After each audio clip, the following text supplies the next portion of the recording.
O vento noturno trazia o cheiro de terra úmida e resinas queimadas pelos pátios da fazenda do Cristal Sofrido, uma propriedade colonial que se erguia como uma fortaleza de pedra cinza nas cercanias de Ouro Preto, onde as montanhas de Minas Gerais abraçavam o vale com suas sombras eternas. Era o ano de 1750 e o Brasil colonial vivia sob o jugo implacável da Inquisição Portuguesa e das antigas maldições que os colonizadores jamais conseguiram erradicar completamente.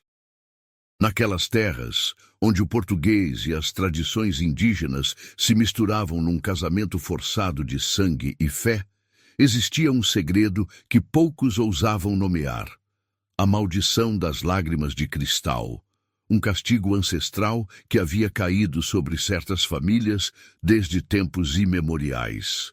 A maldição era simples e devastadora. Qualquer emoção intensa sentida pelos descendentes daquelas linhagens amaldiçoadas se manifestava fisicamente. A tristeza se transformava em lágrimas que se cristalizavam ao tocar o ar, formando pedras preciosas de valor incalculável, mas de custo mortal. A alegria emitia um resplendor dourado que atraía entidades espectrais famintas por vida. O amor, a paixão, a ira, todas as emoções humanas se convertiam em armas contra quem as sentia. Por isso, as famílias amaldiçoadas haviam aprendido a viver num estado de vazio emocional perpétuo, ensinando seus filhos desde o berço a arte da indiferença, a disciplina do coração morto. Na fazenda do Cristal Sofrido, essa regra era lei absoluta, e sua guardiã mais férrea era a baronesa Serafina de Albuquerque, matriarca da Casa de Vidro, uma das famílias mais antigas e amaldiçoadas de todo o Brasil colonial. Se chegou até aqui, convido você a se inscrever no canal e me contar nos comentários de que parte do Brasil ou do mundo você está nos assistindo. Seu apoio significa muito para continuar compartilhando essas histórias com você. Clara de Albuquerque tinha 20 anos e não se lembrava de ter sorrido nunca. Seu rosto era uma máscara de porcelana perfeita, com traços delicados que pareciam esculpidos em mármore pálido. Seus olhos, de um cinza quase transparente como cristal de rocha, nunca mostravam brilho algum. Seu cabelo negro, sempre preso num coque severo, emoldurava um rosto que poderia ter sido belo se não fosse pela ausência total de vida em sua expressão. Vestia sempre cores escuras, cinzas, azuis profundos, pretos, como correspondia a uma família em luto perpétuo.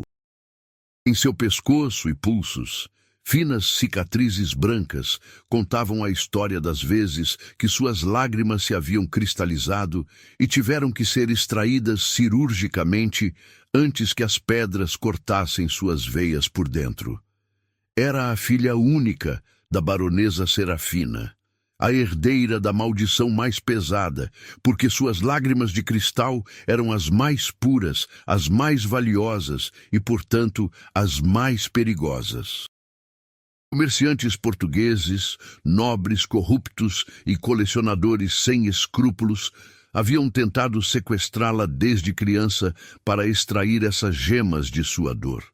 Por isso, vivia prisioneira em sua própria casa, nos pátios coloniais rodeados de colunas de pedra e jardins murchos, onde nunca se escutava uma risada. A fazenda do Cristal Sofrido era um labirinto de corredores escuros, capelas privadas com santos que pareciam chorar nas sombras, e quartos enormes com janelas gradeadas que davam para pátios internos onde cresciam flores brancas e plantas venenosas. O casarão principal, construído em estilo barroco colonial brasileiro, tinha muros de quase 1 metro de espessura, tetos abobadados e uma torre de vigia de onde se podia ver todo o Vale Mineiro. Nas noites, quando o vento soprava das montanhas, ouviam-se sussurros em tupi-guarani, palavras que nenhum dos habitantes portugueses compreendia, mas que faziam a pele arrepiar. Os servos indígenas e escravizados descendentes dos povos originários que haviam habitado essas terras antes da colonização, conheciam bem esses sussurros. Diziam que eram os espíritos dos antigos pajés que haviam lançado a maldição original, antes que os portugueses chegassem com suas cruzes e suas espadas. Diziam que a maldição havia sido um ato de vingança contra aqueles que traíram seu povo e que nenhuma oração católica poderia rompê-la jamais. Clara passava seus dias numa rotina imutável, desenhada para manter seu coração em calma. Despertava ao amanhecer com o tanger dos sinos da capela privada. Vestia-se em silêncio, assistida por criadas que haviam aprendido a não falar, a não fazer ruído, a mover-se como fantasmas. Tomava café sozinha na sala de jantar principal, sob o olhar vigilante de retratos de ancestrais que também haviam vivido e morrido sem conhecer a alegria. Depois vinham as lições, latim com o padre Inácio, um sacerdote ancião que havia servido a família durante décadas, bordado e música com Dona Catarina, uma preceptora que ensinava a Clara a executar melodias melancólicas no cravo sem permitir que a música a comovesse. E, finalmente, as lições de controle emocional com sua mãe, a baronesa Serafina, que consistiam em exercícios de meditação, respiração e visualização desenhados para esmagar qualquer sentimento que tentasse emergir. Pelas tardes, Clara caminhava pelos jardins da fazenda, sempre acompanhada, sempre vigiada, observando as flores que não podia apreciar e o céu que não podia admirar, sem risco de sentir algo. Pelas noites, ajoelhava-se em seu quarto diante de um crucifixo de prata e rezava mecanicamente as orações que lhe haviam ensinado, rogando a um Deus que parecia surdo ao seu sofrimento, que algum dia a liberasse da maldição. Depois se deitava em sua cama com dossel, fechava os olhos e esperava que o sono chegasse rápido, porque os sonhos eram o único lugar onde ainda podia sentir sem consequências. Mas mesmo em seus sonhos, Clara sabia que devia ter cuidado. Um pesadelo intenso demais, um sonho belo demais, e podia despertar com lágrimas cristalizadas, grudadas em seus cílios, cortando a pele delicada de suas pálpebras. Já havia acontecido antes. Tinha 10 anos na primeira vez que despertou gritando, com sangue e cristais caindo de seus olhos como um choro de diamantes. Sua mãe havia chamado o cirurgião da família, um homem discreto que trabalhava em segredo, e ele havia extraído as pequenas gemas com pinças quentes, enquanto Clara mordia um pano para não gritar.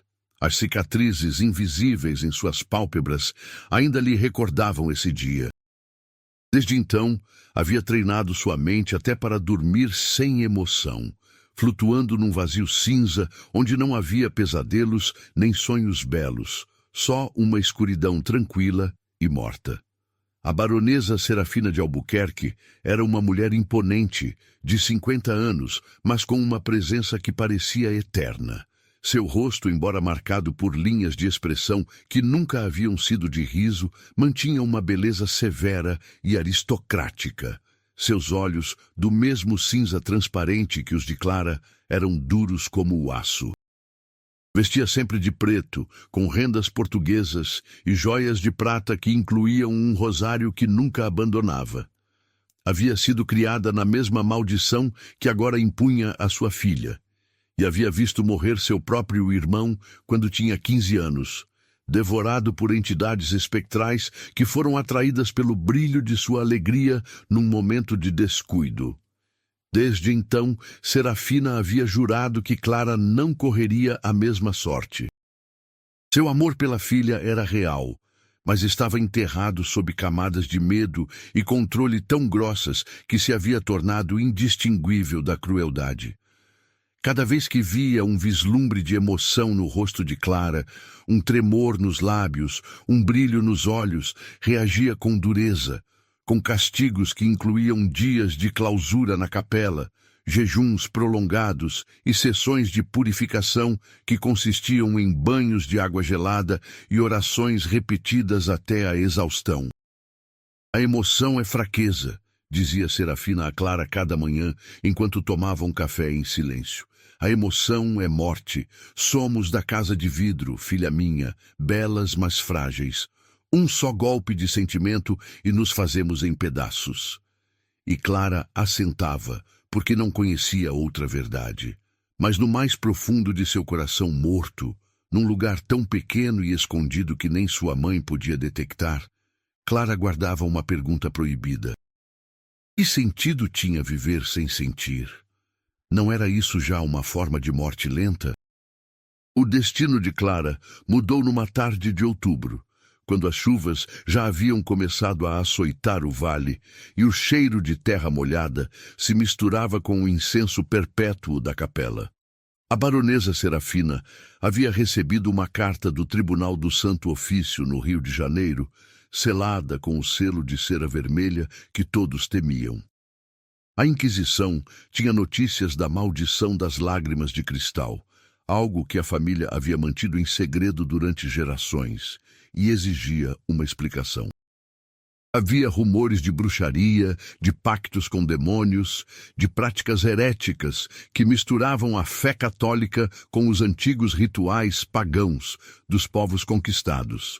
O Alto Conselho da Inquisição, um grupo de clérigos poderosos e nobres corruptos que se beneficiavam do comércio ilegal das lágrimas de cristal, havia decidido que era momento de investigar oficialmente a Casa de Vidro. E para isso, enviariam seu melhor agente, Miguel Tavares, o coletor de cristais, um homem cuja reputação o precedia como uma sombra de morte. Miguel Tavares era conhecido em todo o Brasil colonial como o Homem Sem Coração. Havia nascido em Lisboa, mas chegou ao Brasil aos 18 anos, fugindo de um passado que ninguém conhecia com certeza. Agora, aos 24 anos, era o agente mais temido do Alto Conselho. Seu trabalho consistia em localizar as famílias amaldiçoadas, identificar aqueles que não podiam controlar suas emoções e extrair as lágrimas de cristal de seus corpos, vivos ou mortos. Era eficiente, frio e aparentemente imune ao sofrimento alheio. Vestia sempre de preto, com um sobretudo comprido de lã que o fazia parecer mais alto do que era, e usava luvas de couro escuro que nunca tirava, nem mesmo no calor sufocante do verão brasileiro. Seu rosto era austero, com traços marcados e uma mandíbula forte. Seus olhos, de um marrom tão escuro que pareciam negros, tinham uma intensidade perturbadora, como se pudessem ver através das máscaras que todos usavam. Seu cabelo preto e ligeiramente comprido caía desgrenhado sobre sua testa, dando-lhe um ar selvagem que contrastava com a rigidez de seu uniforme. Mas o que fazia Miguel verdadeiramente perigoso não era sua aparência nem sua reputação, senão seu dom amaldiçoado. Miguel era um empático sombrio, uma condição rara que lhe permitia absorver e sentir as emoções de outros com apenas tocá-los. Este dom o convertia no coletor perfeito, porque podia detectar exatamente quando alguém estava prestes a perder o controle emocional e produzir cristais, mas também era sua condenação pessoal. Cada emoção que absorvia ficava com ele, acumulando-se em seu interior como um veneno que o consumia lentamente. Havia aprendido a reprimir tudo, a construir muros tão altos ao redor de seu próprio coração que às vezes se perguntava se ainda era humano. E, no entanto, sob toda essa frieza, Miguel carregava uma ferida aberta que nunca havia cicatrizado. Anos atrás, sua irmã menor, Isabel, havia sido vítima da maldição. Ela havia rido, só uma vez, num momento de alegria pura, e o resplendor dourado havia atraído os predadores espectrais. Miguel a encontrou tarde demais, exangue e vazia, com um sorriso congelado no rosto. Desde então, havia jurado encontrar a cura para a maldição, embora isso significasse trabalhar para aqueles que se beneficiavam dela. Era uma contradição que o atormentava cada noite, mas que o mantinha em movimento. Quando Miguel chegou à fazenda do Cristal Sofrido, chovia. Seu cavalo negro, encharcado e nervoso, resfolegou ao aproximar-se das enormes portas de madeira reforçada com ferro. 2 guardas armados o detiveram, mas ao ver o selo do Santo Ofício em sua carta de apresentação, deixaram-no passar imediatamente. Miguel atravessou o pátio principal, onde as colunas de pedra gotejavam água de chuva e as estátuas de santos pareciam mirá-lo com reprovação. Um mordomo indígena, ancião e silencioso, guiou-o através de corredores frios, iluminados apenas por velas, até chegar ao salão principal, onde a baronesa Serafina o esperava sentada numa cadeira de encosto alto, como uma rainha em seu trono. Senhor Tavares, disse Serafina com voz controlada, embora Miguel pudesse sentir o medo que emanava dela como ondas invisíveis. O Santo Ofício honra nossa humilde casa com sua presença. Suas palavras eram formais, mas seus olhos cinzas eram duros como o gelo. Miguel fez uma reverência mínima, estudando-a. Podia sentir as emoções da mulher como se fossem próprias. Medo, orgulho, um amor feroz e retorcido, e algo mais profundo, desespero. Baronesa, respondeu com voz grave e neutra, estou aqui por ordem do Alto Conselho para investigar os rumores sobre sua família e a natureza de sua aflição. Espero sua cooperação completa. Serafina apertou os dedos sobre os braços de sua cadeira. Minha família não tem nada a ocultar. Somos fiéis servas da coroa e da fé católica. Miguel não respondeu imediatamente. Em vez disso, deixou que seus olhos percorressem o salão, notando os detalhes. Os retratos de ancestrais com rostos inexpressivos, as janelas com grades, o crucifixo de prata sobre a lareira e, finalmente, na entrada do corredor lateral, uma figura feminina que observava em silêncio. Era Clara. Miguel a viu e sentiu algo que não havia sentido em anos. Seu próprio coração deu um salto. Ela estava de pé nas sombras, vestida com um vestido cinza escuro que a fazia parecer parte da penumbra. Seu rosto era uma máscara perfeita de indiferença. Mas seus olhos, aqueles olhos cinzas transparentes, tinham uma profundidade que o desconcertou. Miguel era especialista em ler emoções. Mas quando olhou para Clara, o que sentiu foi um vazio tão absoluto que era quase palpável. E, no entanto, sob esse vazio, detectou algo mais, algo tão pequeno e frágil que quase o perde. Um lampejo de curiosidade, de fome, de vida enterrada tão profundamente que nem ela parecia consciente disso. Seus olhares se encontraram por um instante que pareceu estender-se eternamente. Clara não desviou o olhar, algo inusual para ela. Normalmente, evitava o contato visual porque os olhos eram janelas para a alma, e sua alma devia permanecer fechada. Mas havia algo naquele homem de preto, em sua presença intensa e seu olhar penetrante, que a fez duvidar. Pela primeira vez em anos, Clara sentiu algo que não deveria: curiosidade. Quem era esse homem?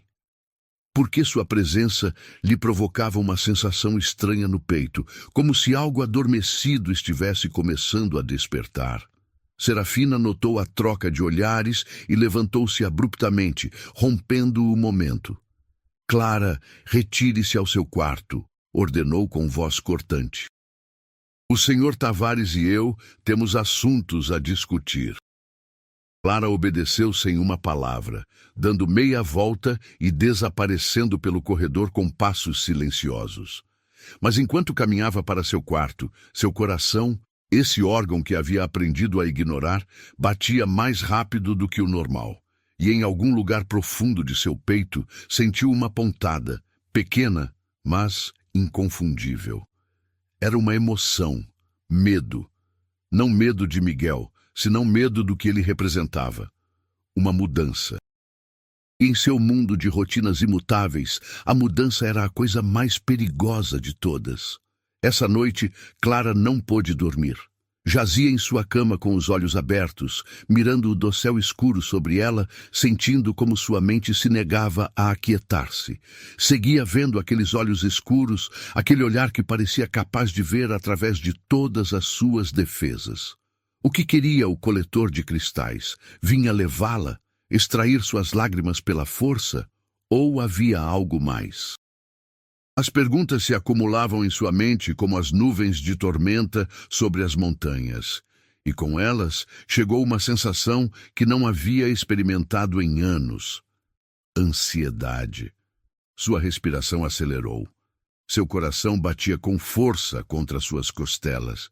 E então sentiu a umidade em seus olhos. Não, sussurrou para si mesma, apertando os punhos. Não, controla. Controla. Sentou-se na cama e começou os exercícios que sua mãe lhe havia ensinado. Respirar profundamente, esvaziar a mente, visualizar um lago tranquilo sem ondas. Mas pela primeira vez, os exercícios não funcionavam completamente. Podia sentir as lágrimas formando-se quentes e pesadas. Se chorasse, se cristalizariam. Se cristalizassem, sua mãe saberia. E então viriam as perguntas, os castigos, a extração. Apertou os olhos com força, cravando as unhas em suas palmas, até que a dor física afogou a emoção. Lentamente, muito lentamente, a pressão em seu peito diminuiu. As lágrimas retrocederam sem cair. Quando finalmente abriu os olhos novamente, estava tremendo, mas seca. Isto é culpa dele, pensou Clara, referindo-se a Miguel. Ele me fez sentir isto. E nesse momento, sem saber, Clara cometeu o primeiro pecado de sua vida controlada. Culpou alguém. Sentiu ira. E embora fosse apenas uma centelha diminuta, rapidamente sufocada, foi suficiente para marcar o início de seu despertar. Enquanto Clara lutava com suas emoções proibidas em seu quarto, Miguel estava na biblioteca da fazenda, revisando documentos antigos que a baronesa Serafina lhe havia fornecido com evidente relutância. Eram registros familiares que remontavam a mais de 100 anos, escritos em português antigo e tupi-guarani, documentando o início da maldição. Segundo os textos, a maldição havia começado em 1640, logo após a expulsão dos holandeses do Nordeste brasileiro. Os ancestrais da Casa de Vidro haviam sido nobres indígenas tupinambás que se aliaram aos portugueses durante as guerras coloniais. Como recompensa por sua traição a seu próprio povo, receberam terras e títulos. Mas os pajés tupinambás, antes de morrer, lançaram uma maldição sobre os traidores e seus descendentes, que nunca conhecessem a alegria sem sofrimento, que suas lágrimas se transformassem em pedras preciosas que atrairiam os cobiçosos, e que qualquer emoção intensa os marcasse como presas para os espíritos famintos que espreitavam entre os mundos. A maldição se havia transmitido de geração em geração, afetando apenas aqueles com sangue direto dos traidores originais. Miguel fechou o manuscrito e esfregou os olhos cansados. Havia visto versões similares desta maldição em outras famílias ao longo do Brasil colonial. Todas tinham a mesma origem: a colonização, a traição, a vingança dos antigos deuses ou pajés.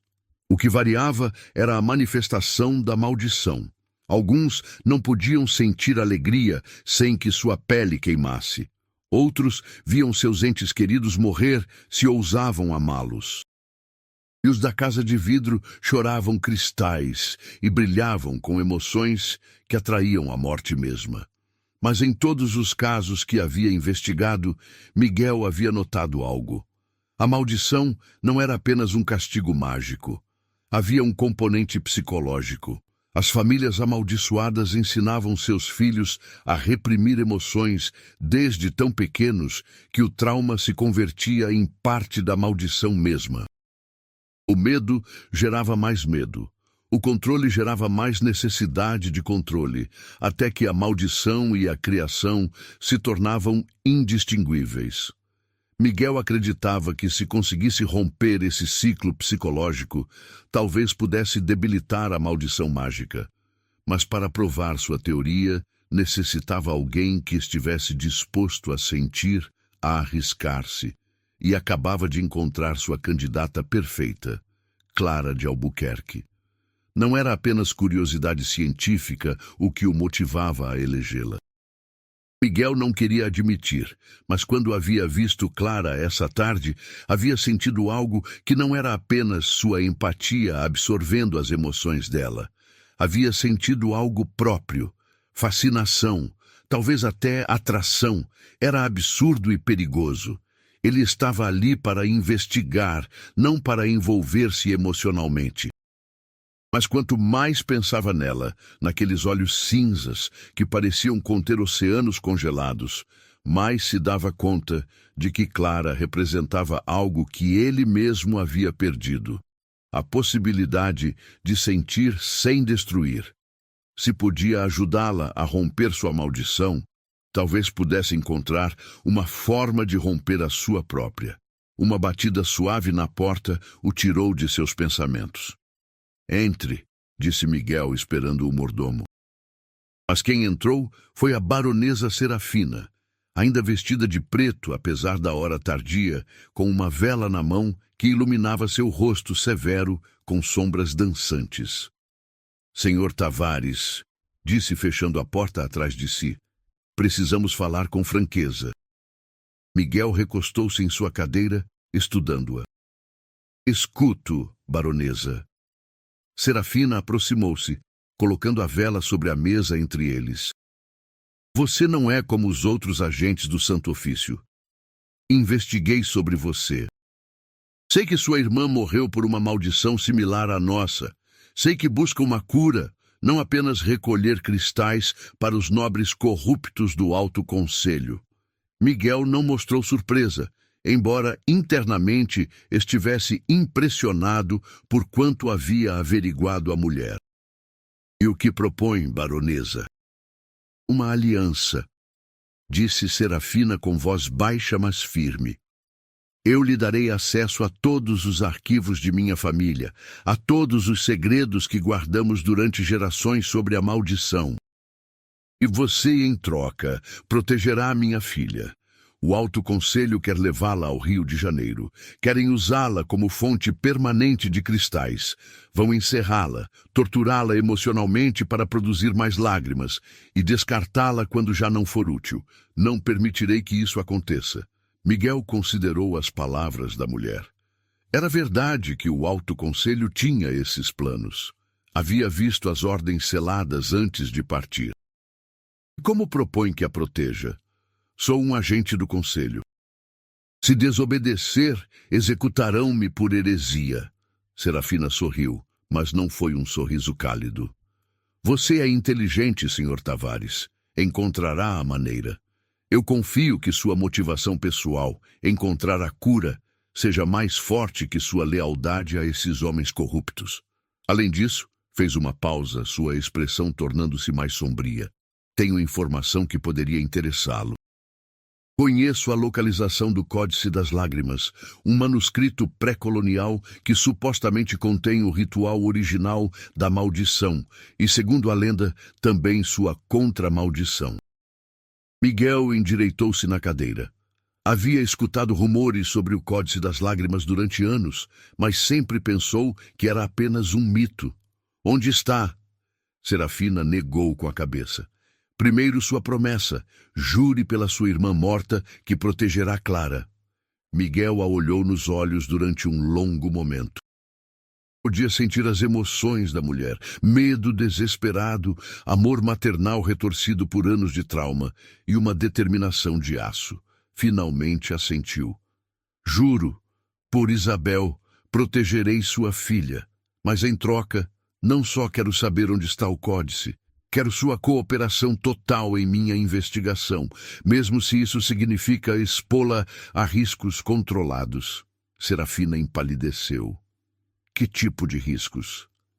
Necessito que Clara sinta emoções, disse Miguel sem rodeios.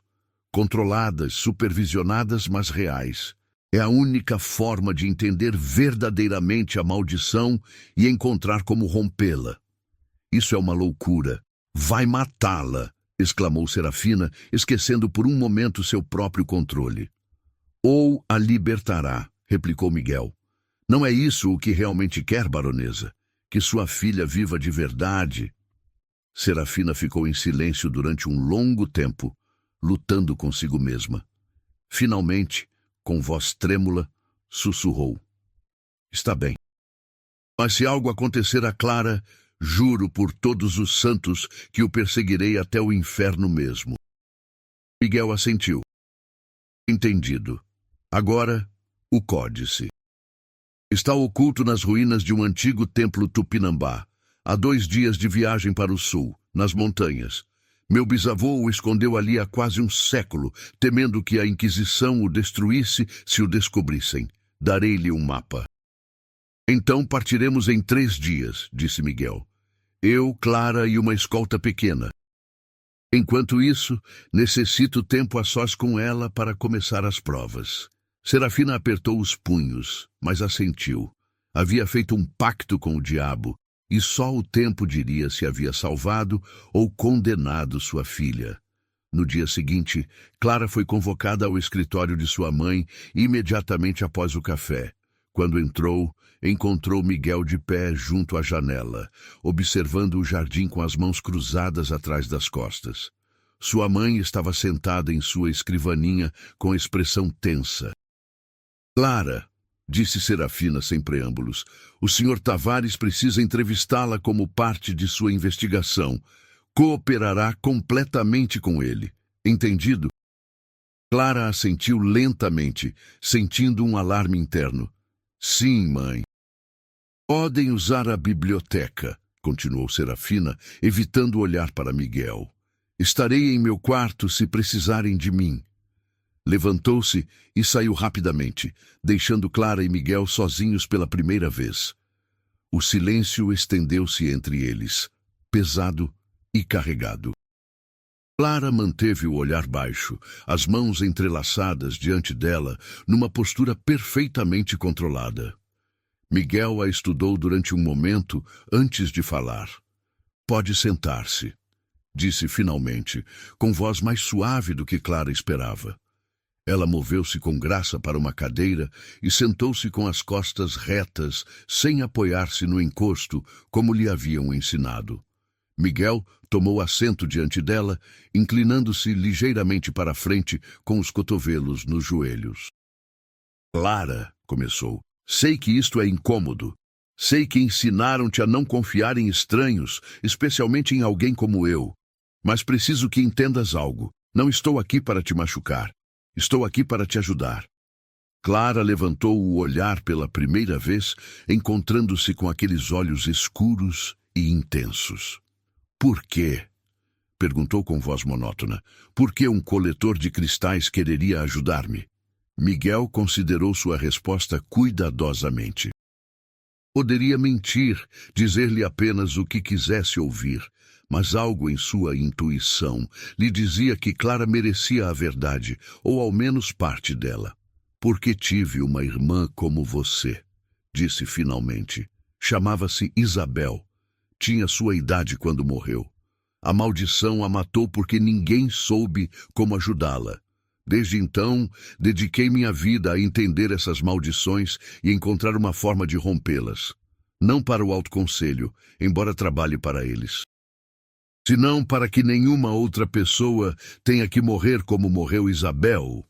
Clara o olhou fixamente, buscando sinais de engano em seu rosto. Mas o único que detectou foi dor genuína, uma dor que reconhecia, porque parecia com a sua própria. Pela primeira vez em sua vida, Clara sentiu algo por outra pessoa. Empatia. E com essa empatia veio uma pergunta perigosa. Como morreu ela? Miguel fechou os olhos por um momento, como se a pergunta lhe causasse dor física. Riu, disse simplesmente. Só uma vez viu algo belo, um pôr do sol sobre o mar, e esqueceu-se de controlar-se. Riu com alegria pura. O resplendor dourado atraiu os espíritos. Quando a encontrei, já era tarde demais. Uma lágrima solitária formou-se no olho de Clara antes que pudesse detê-la. Sentiu o calor deslizando por sua face e entrou em pânico, levando a mão ao rosto. Mas Miguel foi mais rápido. Levantou-se e, com um movimento suave, mas firme, tomou seu pulso, detendo-a. Não, disse com voz baixa, mas intensa. Não a seque, deixe-a cair. Vai cristalizar-se, sussurrou Clara com voz trêmula. Eu sei, respondeu Miguel, mas preciso ver como funciona. Confie em mim. Clara queria obedecer, mas décadas de treinamento lhe gritavam que se detivesse, que controlasse, que reprimisse. Sua respiração acelerou, seu coração bateu com força. Miguel ainda segurava seu pulso, e através do contato, ela podia sentir algo estranho. Calor, não físico, senão emocional. Era como se ele estivesse absorvendo seu medo, aliviando a carga. Como? Começou a perguntar. É minha maldição, explicou Miguel. Posso sentir o que você sente e posso ajudá-la a suportá-lo. Deixe-a cair, Clara. Estou aqui. E então, pela primeira vez em 10 anos, Clara deixou cair uma lágrima consciente. Deslizou por sua face, cálida e úmida, e ao chegar à sua mandíbula, começou a mudar. Endureceu, solidificou. Transformou-se num pequeno cristal perfeito da cor do diamante com um tom cinza. Caiu sobre seu colo com um tinido suave, como um sininho. Miguel soltou-a e recolheu o cristal, segurando-o à luz. Era belo, impecável, e valia mais que o salário anual de um trabalhador. Mas o que realmente lhe interessava não era seu valor, senão o que representava. Dor transformada em beleza, emoção convertida em objeto. Dói, não é? Perguntou em voz baixa. Clara assentiu, tocando a face onde havia caído a lágrima. Havia uma pequena marca vermelha, como uma queimadura leve. Sempre dói, confirmou. Cada lágrima que cai se sente como se cortasse desde dentro. Miguel guardou o cristal em seu bolso. Não o entregaria ao Alto Conselho. Isto era evidência para sua investigação, não mercadoria. Clara, disse sentando-se novamente, preciso pedir-te algo muito difícil. Sua mãe e eu fizemos um acordo. Vamos buscar o Códice das Lágrimas, um manuscrito antigo que poderia conter a cura para sua maldição. Mas para isso, precisamos partir numa viagem de vários dias. E durante essa viagem, necessitarei que faças coisas que ensinaram-te que não deves fazer. Como o quê? Perguntou Clara com apreensão. Como sentir, respondeu Miguel. Preciso que proves diferentes emoções em ambientes controlados, para que possa estudar a maldição em ação. Sei que soa aterrorizante. Sei que vai contra tudo o que conheces, mas é a única forma. Clara ficou em silêncio durante um longo tempo. Parte dela queria rejeitar imediatamente, regressar à sua rotina segura e conhecida. Mas outra parte, essa parte pequena e faminta que havia estado enterrada durante tanto tempo, sussurrou. Esta é sua oportunidade, sua única oportunidade de ser livre. Se faço isto, disse finalmente com voz trêmula, promete-me que encontrará a cura, que não permitirá que o Alto Conselho me leve. Miguel a olhou nos olhos com uma intensidade que a fez estremecer. Prometo-te, pela minha irmã morta, prometo-te, encontrarei a forma de te libertar ou morrerei tentando. E nesse momento selaram um pacto que mudaria ambas suas vidas para sempre. Os seguintes 2 dias foram um turbilhão de preparativos. A baronesa Serafina, embora claramente atormentada pela decisão, organizou a expedição com eficiência militar. Contrataram uma pequena escolta de 4 guardas de confiança, todos homens que haviam servido a família durante anos e conheciam o segredo da maldição. empacotaram provisões para uma semana, armas, mapas e, o mais importante, o diário de investigação de Miguel, onde documentaria cada descobrimento. Clara foi equipada com roupa de viagem mais prática que seus vestidos formais, embora igualmente escura. Calças de montar, botas de couro, uma camisa simples e um casaco com capuz para proteger-se do frio das montanhas. À noite, antes de partir, Clara não pôde dormir novamente. Mas desta vez não era apenas ansiedade o que a mantinha desperta. Era algo mais complexo, uma mescla de medo e emoção. Antecipação. Havia passado toda a sua vida dentro dos muros da fazenda. A ideia de sair, de ver novos lugares, de experimentar algo diferente, despertava algo nela que nem sabia que existia. Curiosidade ardente. Levantou-se da cama e caminhou até a janela, mirando as montanhas escuras na distância. Em algum lugar lá fora estava o códice, e com ele, possivelmente, sua liberdade. Amanhã, sussurrou para si mesma, amanhã tudo muda. E pela primeira vez em sua vida, não tinha medo da mudança, desejava-a. Antes do amanhecer, Clara despertou com o som de cavalos sendo preparados no pátio. Vestiu-se rapidamente com sua nova roupa de viagem, trançou seu cabelo numa prática trança que caía por suas costas e desceu para encontrar-se com o grupo. Miguel já estava ali, revisando as alforjes de seu cavalo, vestido completamente de preto como sempre. Ao vê-la, assentiu com aprovação. "Está pronta", disse. Não foi uma pergunta. "Estou", respondeu Clara, surpreendendo-se a si mesma por quanto acreditava nisso. A baronesa Serafina saiu da casa com expressão tensa, aproximou-se de Clara e, num gesto inusual, tomou seu rosto entre suas mãos. "Tenha cuidado", disse com voz quebrada. "E recorde, o controle é vida." Clara assentiu, mas pela primeira vez em sua vida não esteve completamente de acordo com as palavras de sua mãe. Talvez o controle não fosse vida. Talvez fosse apenas outra forma de morte lenta. Montaram os cavalos justo quando o sol começava a aparecer sobre as montanhas, tingindo o céu de tons rosados e dourados. Miguel liderou o grupo, com Clara montando a seu lado, seguidos pelos 4 guardas. Quando atravessaram as portas da fazenda, Clara não olhou para trás. Não queria arriscar-se a sentir nostalgia ou medo. Em vez disso, manteve o olhar para a frente, para o caminho desconhecido que se estendia ante ela como uma promessa. A viagem começou em silêncio. Miguel mantinha um ritmo constante, mas não exaustivo, consciente de que Clara não estava acostumada a montar durante horas. À medida que o sol subia no céu, a paisagem mudava dos vales verdes ao redor de Ouro Preto a terrenos mais rochosos e secos, conforme adentravam nas montanhas. O ar tornava-se mais fresco e cheirava a pinheiro e terra antiga. Pelo meio-dia, haviam deixado para trás qualquer rastro de civilização, adentrando-se em territórios selvagens onde apenas as comunidades indígenas mais remotas viviam.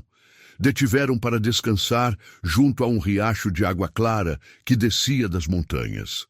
Enquanto os guardas cuidavam dos cavalos e preparavam uma comida simples, Miguel aproximou-se de Clara, que estava sentada numa rocha perto da água, mirando seu reflexo com expressão pensativa. "Como se sente?" perguntou, sentando-se a seu lado. "Estranha", admitiu Clara. "Tudo é tão amplo, tão aberto, nunca havia visto tanto céu." Miguel seguiu seu olhar para o horizonte infinito. "É belo, não é?" Clara duvidou. Reconhecer beleza era reconhecer uma emoção positiva, algo que sempre havia evitado. Mas aqui, longe de sua mãe, longe das regras estritas da fazenda, sentiu uma centelha de rebeldia. "Sim", sussurrou. "É belo." E então aconteceu.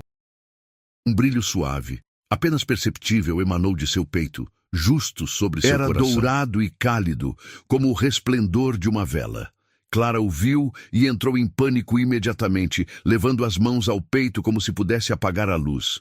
Não, não, não! Miguel reagiu instantaneamente. Tomou-a pelos ombros, obrigando-a a mirá-lo. Clara, escute-me. Respire. O resplendor é fraco, controlável. Os espíritos só vêm se é intenso. Isto é normal. Está bem. Como sabe? Perguntou ela com voz trêmula, sentindo como o pânico ameaçava descontrolar-se. Porque vi isto antes. E porque estou sentindo o que você sente agora mesmo. Seu medo está amplificando o resplendor. Se acalmar, desvanecerá. Clara fechou os olhos, tentando aplicar as técnicas de controle que conhecia. Mas desta vez, em vez de reprimir a emoção completamente, tentou algo diferente, baseando-se nas palavras de Miguel. Reconheceu a beleza que havia sentido, aceitou-a como real, mas depois a deixou ir suavemente, como soltar uma pluma ao vento. Lentamente, o resplendor desvaneceu. Quando abriu os olhos, Miguel a estava mirando com expressão de assombro genuíno. Como fez isso? Não sei, admitiu Clara. Só a deixei ir em vez de esmagá-la. Miguel sorriu, e foi a primeira vez que Clara o via sorrir. Transformou completamente seu rosto severo, fazendo-o parecer mais jovem, quase vulnerável. Isso é exatamente o correto, disse com entusiasmo evidente em sua voz. Clara acaba de fazer algo que nunca vi antes. Não reprimiu a emoção por completo, a processou. Isso poderia ser a chave. Pela primeira vez em sua vida, Clara sentiu algo que não sabia como nomear. Orgulho. Havia feito algo bem, algo importante. E a forma em que Miguel a mirava, com admiração e esperança, fazia que seu coração batesse mais rápido do que o normal. Continuaram a viagem durante o resto do dia, e conforme as horas passavam, Clara notou que algo nela estava mudando. Cada nova paisagem, cada som da floresta, cada interação com Miguel a fazia sentir mais viva. Era aterrorizante e emocionante ao mesmo tempo. Miguel, por sua parte, observava cada reação de Clara com atenção científica, mas também com algo mais pessoal. Havia começado isto como uma investigação, mas cada hora que passava em sua companhia, mais se dava conta de que suas motivações estavam se complicando. Clara não era apenas um sujeito de estudo. Era uma mulher fascinante, com uma força interior que ela mesma não reconhecia e uma vulnerabilidade que despertava nele instintos protetores que havia enterrado há anos. Quando o sol começou a pôr-se, estabeleceram um acampamento num claro rodeado de árvores antigas. Os guardas montaram tendas e acenderam uma fogueira enquanto Miguel e Clara sentavam-se juntos num tronco caído, observando as chamas dançantes. Miguel, disse Clara depois de um longo silêncio, posso fazer-te uma pergunta pessoal? Claro. Teu dom, o de sentir as emoções de outros, não te deixa louco? Como suporta levar a dor de tanta gente? Miguel olhou o fogo, sua expressão tornando-se sombria.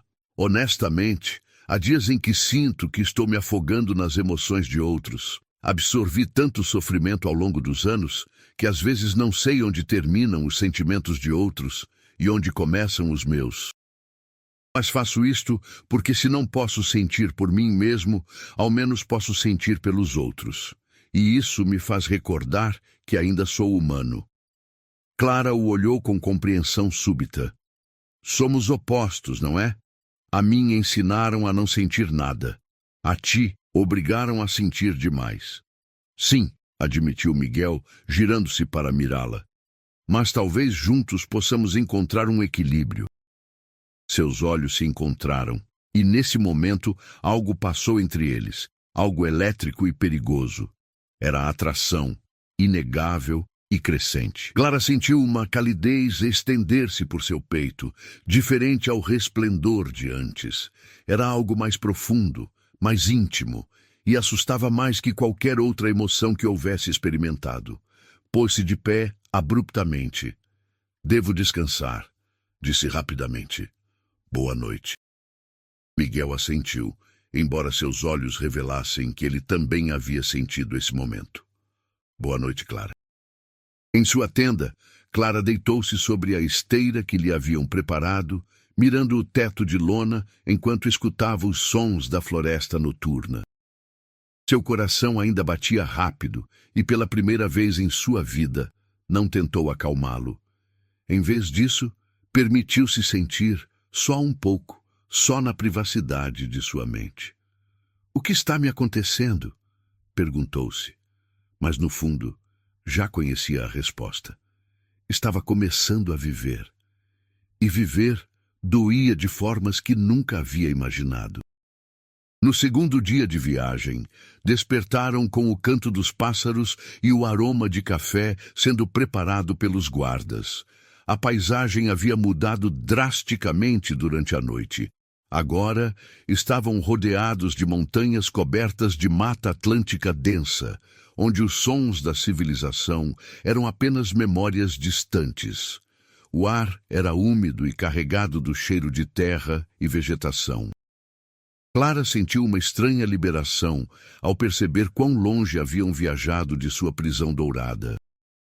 Cada passo do cavalo a afastava da vida que conhecia e a aproximava de algo desconhecido e aterrorizante, mas também emocionante. Durante o café da manhã, Miguel aproximou-se dela com uma expressão séria. Hoje faremos outro experimento, disse em voz baixa para que só ela ouvisse. Quero que tente algo mais desafiante. Clara sentiu um nó no estômago. O quê? Quero que rias. As palavras caíram entre eles como pedras. Clara o olhou como se houvesse enlouquecido. Não posso. Você sabe o que aconteceu com sua irmã. Eu sei, disse Miguel com firmeza, mas Isabel não tinha ninguém para guiá-la, ninguém que entendesse a maldição. Você me tem. E acredito que se conseguir rir de forma controlada, em pequenas doses, podemos treinar seu corpo a processar alegria sem que o resplendor se torne perigoso. Clara sentiu as mãos tremerem. A ideia era absolutamente aterrorizante. Rir havia sido proibido desde que tinha memória. Era a linha vermelha que nunca se devia cruzar. E se eu não conseguir controlar? E se o resplendor atrair, hesitou, eles, então estarei aqui para protegê-la, respondeu Miguel, e havia uma intensidade em seus olhos que fez o coração de Clara saltar. Confie em mim, Clara. Não permitirei que nada te machuque. Clara respirou fundo. Cada fibra de seu ser gritava que recusasse, que mantivesse o controle, que protegesse a si mesma. Mas outra parte, essa parte nova e crescente que ansiava por liberdade, sussurrou. Confie nele. Está bem, disse finalmente, sua voz mal mais que um sussurro. Tentarei. Encontraram um lugar isolado perto do riacho, longe dos guardas. Miguel pediu-lhe que se sentasse numa rocha plana enquanto ele ficava de pé ao seu lado. Vou te contar histórias, explicou. Histórias engraçadas que ouvi durante minhas viagens. Se sentir vontade de rir, não a reprima completamente. Mas tente liberar a risada lentamente, como abrir uma comporta pouco a pouco, em vez de quebrá-la de uma vez. Clara sentiu, seu corpo tenso como uma corda de violino. Miguel começou a contar. Eram histórias simples, anedotas sobre mercadores tolos no Rio de Janeiro, sobre nobres arrogantes que se metiam em situações ridículas, sobre animais que causavam caos em cerimônias importantes. No início, Clara não sentiu nada além de sua tensão habitual. Mas, gradualmente, conforme Miguel continuava, seu tom de voz cálido e expressivo, suas mãos gesticulando dramaticamente, ela sentiu algo estranho acontecer. Um formigamento em seu peito, uma leveza. Seus lábios, que nunca haviam curvado em sorriso verdadeiro, começaram a tremer ligeiramente. E então Miguel contou sobre um governador pomposo que havia caído num tanque de melaço durante uma inspeção a um engenho, emergindo completamente coberto e perseguido por enxames de abelhas. A imagem era tão absurda, tão vívida, que algo quebrou dentro de Clara. Um som pequeno escapou de sua garganta. Não era bem uma risada, mais um suspiro entrecortado, mas era mais do que havia permitido a si mesma em 20 anos. Seus olhos arregalaram em pânico, mas Miguel estava ali imediatamente, ajoelhando diante dela, tomando suas mãos. "Está bem", disse rapidamente. "Respire, você está bem. Foi tão pequeno que mal registrou. Vê, nada aconteceu." Clara olhou ao redor, seu coração martelando. Ele tinha razão. Não havia resplendor dourado, nenhuma sensação de perigo. Apenas ela, Miguel e o som do riacho. Havia rido, ainda que minimamente, e o mundo não havia acabado. Lágrimas, desta vez não de dor, mas de alívio, começaram a formar-se em seus olhos. Miguel viu e gentilmente secou-as com o polegar antes que pudessem cristalizar. "Vê, você é mais forte do que pensa", sussurrou. "Você pode sentir sem se destruir, só precisa aprender como." E nesse momento, algo fundamental mudou em Clara. Pela primeira vez, permitiu-se acreditar que talvez, apenas talvez, houvesse esperança. Continuaram a viagem e, com cada hora que passava, Clara sentia as paredes que havia construído ao redor de seu coração começarem a rachar. Miguel era paciente, mas persistente, criando pequenos momentos onde ela praticava sentir em doses controladas. Ele lhe pedia que descrevesse como o vento se sentia em sua pele, que nomeasse as cores que via no pôr do sol, que escutasse verdadeiramente os sons da floresta. Eram exercícios simples, mas para Clara, que havia passado a vida inteira ignorando sensações, eram revolucionários. Na terceira noite, acamparam nas proximidades das ruínas, onde supostamente estava escondido o códice.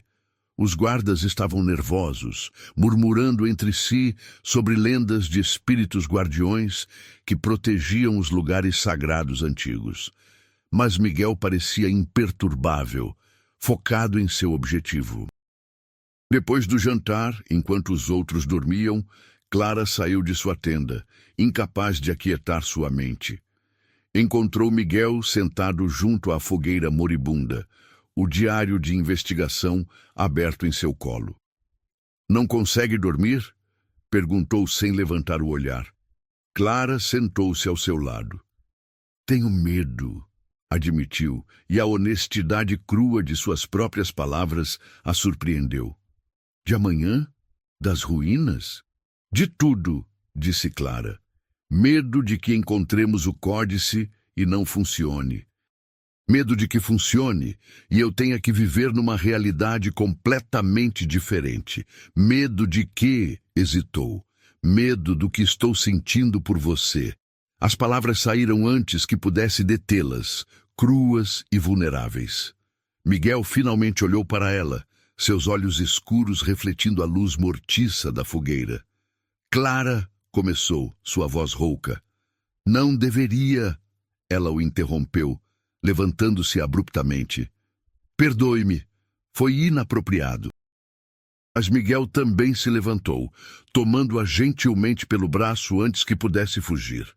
"Espere", disse. Quando ela se virou para mirá-lo, viu algo em seu rosto que roubou seu fôlego. A mesma vulnerabilidade que sentia. "Você não é a única que está assustada", admitiu Miguel. "Passei anos construindo muros ao redor de meu coração, convencendo-me de que era apenas um instrumento, uma ferramenta para encontrar a cura. Mas você, Clara, você me fez sentir coisas que pensei haver enterrado com Isabel. Me faz querer não apenas sobreviver, mas viver." Estavam muito próximos agora, tão próximos que Clara podia sentir o calor emanando dele. Seu coração batia tão forte que tinha certeza de que ele podia ouvi-lo. "O que fazemos?" sussurrou. "Não sei", admitiu Miguel, "mas sei que não quero fingir que isto não existe." Lentamente, dando-lhe todo o tempo para recuar se quisesse, Miguel levantou a mão e tocou gentilmente seu rosto. Clara fechou os olhos, absorvendo a sensação. Era a primeira vez que alguém a tocava com ternura genuína, não com o controle clínico de médicos ou a rigidez formal de sua mãe. Este toque era diferente, era escolha, era desejo, era amor nascente. E então sentiu. Um calor se espalhou por seu peito, diferente de qualquer coisa que havia experimentado. Não era o resplendor dourado da alegria, mas algo mais profundo e constante. Quando abriu os olhos, viu que uma luz suave, prateada como luar, emanava de seu coração. Miguel a viu também, seus olhos arregalando. "O que é isto?" perguntou Clara, tocando seu peito com dedos trêmulos. Miguel engoliu seco. "Nunca vi isto antes. Nos registros, a manifestação física das emoções é sempre descrita como dourada para a alegria, vermelha para a ira, azul para a tristeza. Mas prateada," fez uma pausa. "Os textos antigos mencionam que apenas uma emoção manifesta em prata." "Qual?" sussurrou Clara, embora parte dela já soubesse a resposta. "Amor verdadeiro." O mundo pareceu parar. Clara olhou para Miguel, vendo seu próprio assombro refletido em seus olhos. "Mas isso não é possível", disse com voz quebrada. "Mal te conheço. Foram apenas 3 dias." "E, no entanto," disse Miguel, sua própria voz trêmula, "aqui está." A luz prateada pulsava suavemente, crescendo e diminuindo com os batimentos do coração de Clara. Era bela, hipnotizante e completamente aterrorizante. "O que faremos?" perguntou Clara novamente, desta vez com um significado completamente diferente. Miguel tomou suas mãos nas suas. "Primeiro, terminaremos o que começamos. Encontraremos o códice. Aprenderemos tudo o que pudermos sobre a maldição. E então," fez uma pausa, seus olhos buscando os dela. "Então, decidiremos juntos o que vem depois. Se é que você quer." Clara sentiu lágrimas se formarem, mas desta vez não lutou contra elas. Deixou-as cair, observando fascinada conforme se cristalizavam. Mas estes cristais eram diferentes dos que havia produzido antes. Em vez de cinzas e sem brilho, eram prateados e luminosos, belos de uma forma que partia o coração. Miguel recolheu um, segurando-o contra a luz da fogueira. "Lágrimas de amor", murmurou. "As mais raras de todas. Clara, você é extraordinária." E pela primeira vez em sua vida, Clara acreditou nisso. Ficaram ali por horas, sentados junto à fogueira, conversando em voz baixa sobre suas vidas, seus medos, suas esperanças. Miguel contou-lhe sobre Isabel, sobre a culpa que carregava por não tê-la salvado, sobre como havia se tornado o que era. Clara contou-lhe sobre a solidão de sua vida, sobre os momentos roubados de humanidade que havia experimentado em segredo, sobre os sonhos que nunca ousou admitir. Com cada palavra compartilhada, a conexão entre eles se aprofundava, tornando-se algo sólido e real. Quando finalmente se retiraram para suas respectivas tendas ao amanhecer, algo fundamental havia mudado. Não estavam mais apenas investigador e sujeito.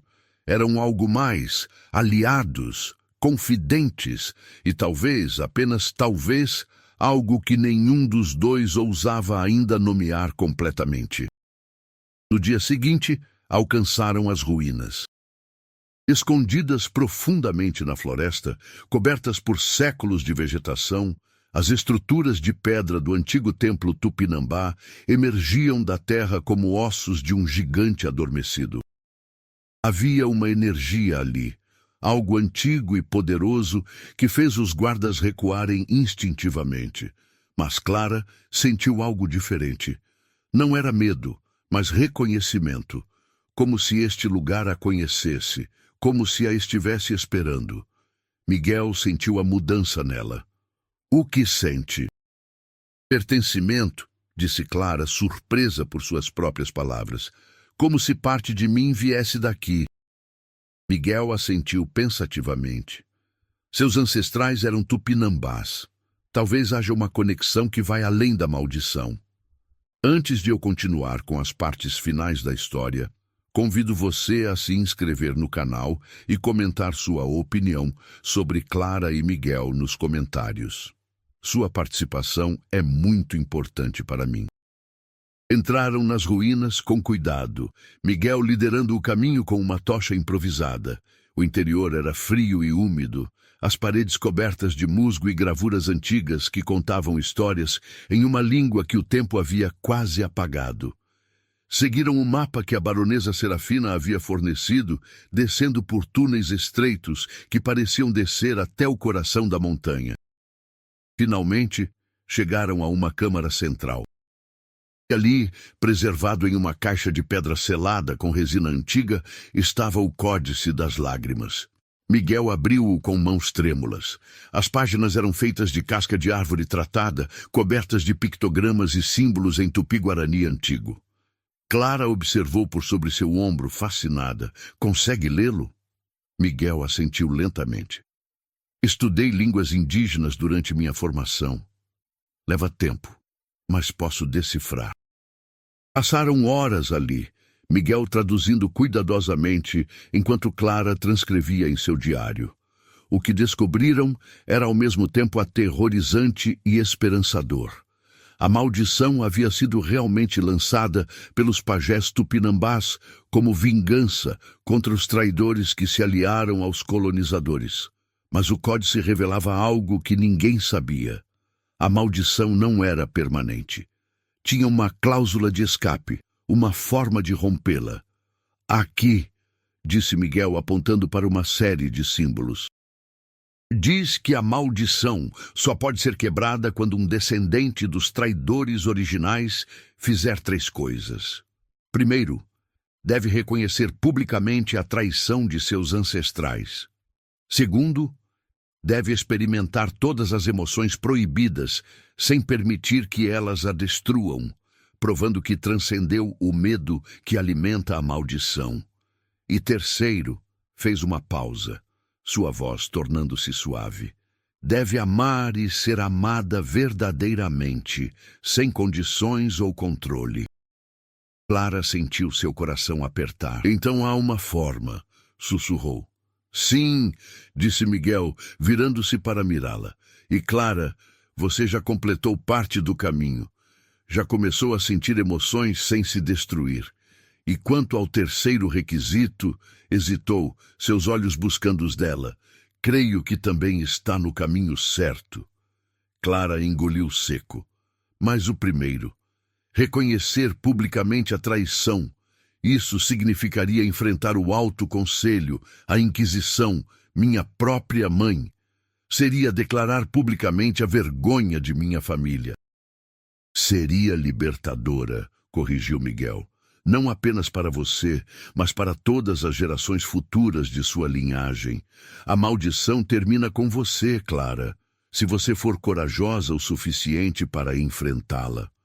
Clara olhou para o códice, depois para Miguel, e, finalmente, para suas próprias mãos. Estas mãos que haviam sido treinadas para nunca tremerem, nunca mostrarem emoção. Mas agora tremiam com algo poderoso. Determinação.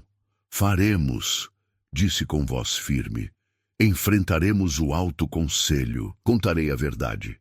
E romperemos esta maldição de uma vez por todas. Miguel sorriu. E foi um sorriso de orgulho puro. Então voltemos, temos trabalho a fazer. A viagem de volta à fazenda do Cristal Sofrido foi mais rápida que a ida, impulsionados pela urgência de seu descobrimento. Mas também foi carregada de uma tensão diferente. Clara e Miguel haviam cruzado uma linha invisível durante sua estadia nas ruínas, não apenas como aliados na busca pela cura, mas como algo mais profundo.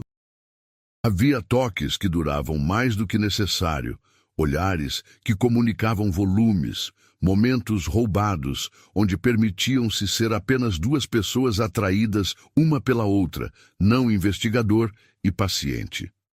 Na última noite, antes de chegarem à fazenda, Clara tomou uma decisão. Esperou até que todos estivessem dormindo. Depois, deslizou silenciosamente até a tenda de Miguel. Miguel sussurrou na entrada.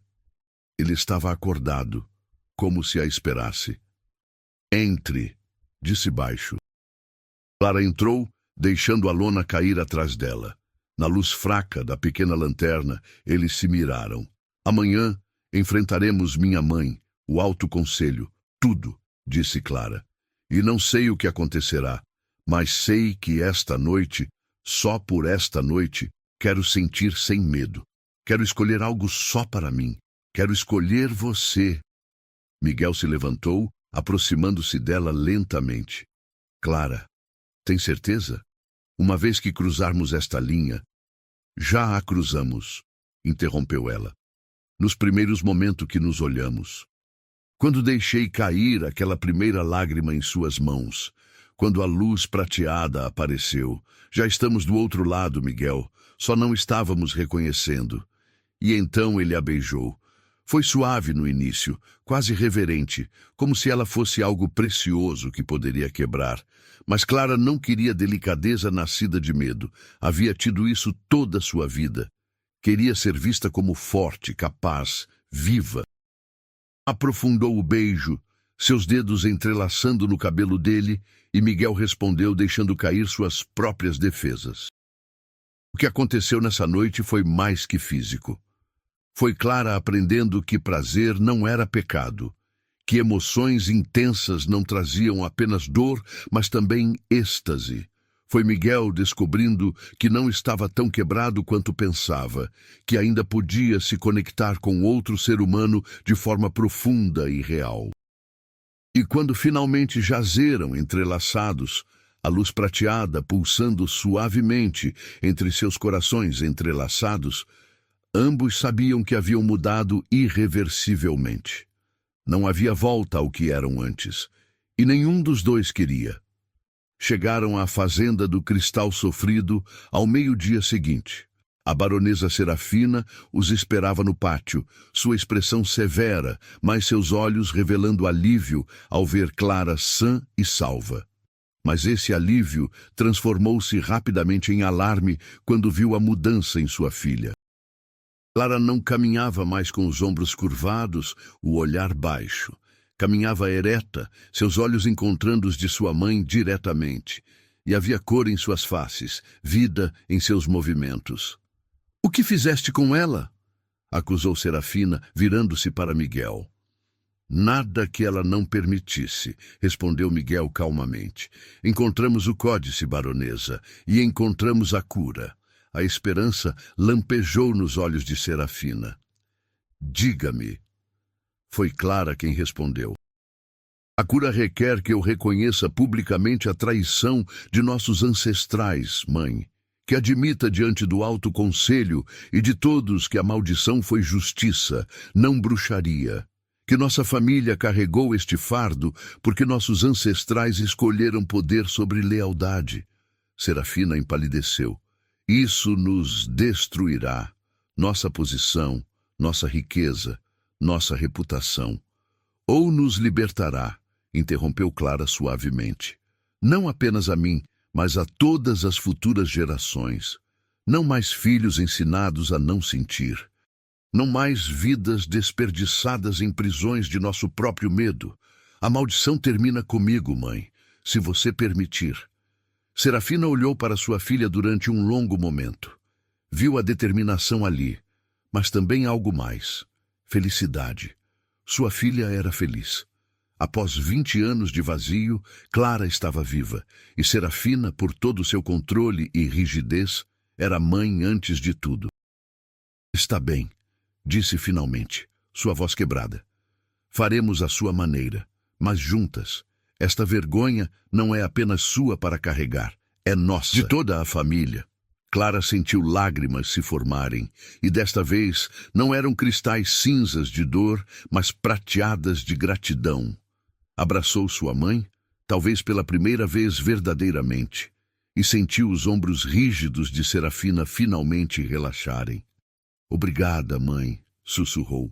A convocação ao Alto Conselho foi enviada.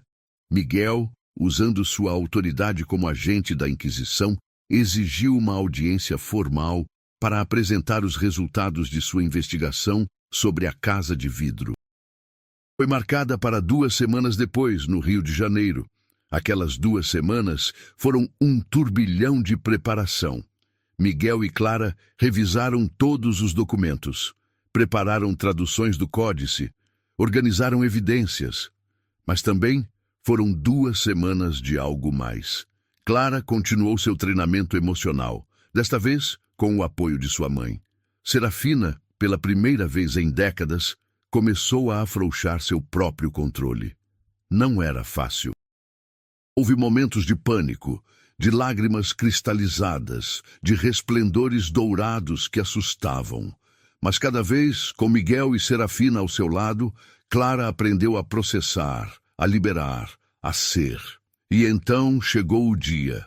Viajaram ao Rio de Janeiro, a capital colonial ainda em crescimento, mas já movimentada e vital. O Alto Conselho reuniu-se na Catedral Principal, uma estrutura imponente que fazia todos que entravam sentirem-se pequenos e julgados.